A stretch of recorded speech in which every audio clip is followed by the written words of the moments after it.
Hi అండి, అందరికీ welcome to my channel. ఈ రోజు వీడియోలో అయితే ఇలాంటి బాక్సెస్ని పడేయకుండా మంచిగా ఎలా రీయూజ్ చేసుకోవాలో అందంగా చూసేద్దామండి.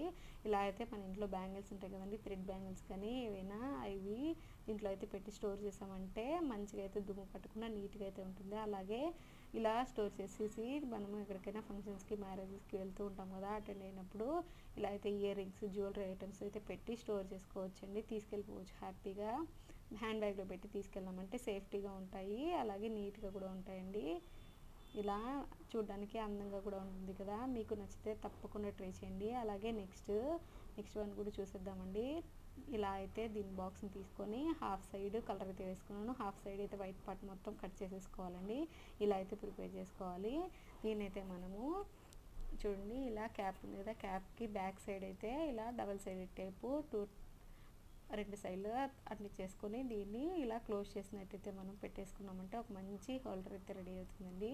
చూడండి, ఇలా పెన్ హోల్డర్ అయితే మనం ప్రిపేర్ చేసుకోవచ్చు. దీంతోనే మనకి ఎక్కడ కావాలంటే అక్కడ ఈ డబల్ సైడెడ్ టేప్ని పేపర్ రిమూవ్ చేసేసి అంటించేసి దీంట్లో అయితే మంచిగా పెన్స్ పెట్టామంటే చూడడానికి అందంగా ఉంటుంది. ఇదే పిల్లల దగ్గర అయితే చేయించి వాళ్ళు స్టడీ టేబుల్ దగ్గర కానీ వాళ్ళు ఎక్కడైనా చదువుకునే ప్లేస్లో కానీ ప్రిపేర్ చేయించి పెట్టారంటే వాళ్ళకు కూడా క్రియేటివిటీ అనేది పెరుగుతుందండి. అలాగే చూడడానికి కూడా అందంగా ఉంది కదా. నచ్చితే తప్పకుండా లైక్ చేయండి. ఇలాంటి మంచి మంచి వీడియోస్ అయితే మన ఛానల్లో రాబోతున్నాయి. సో ప్లీజ్ సబ్స్క్రైబ్ చేసుకోండి. వీడియో నచ్చితే తప్పకుండా లైక్ చేయండి. అలాగే పెద్దవాళ్ళు అయితే ఇలా టాబ్లెట్స్ని అయితే స్టోర్ చేసుకోవచ్చు బెడ్ సైడ్ పెట్టేసి. నెక్స్ట్ ఇలాగే చిన్న చిన్న ఐటమ్స్, లిప్స్టిక్స్, నెయిల్ పాలిషెస్ అయితే పెట్టి స్టోర్ చేసుకోవచ్చండి. వీడియో నచ్చితే తప్పకుండా లైక్ చేయండి.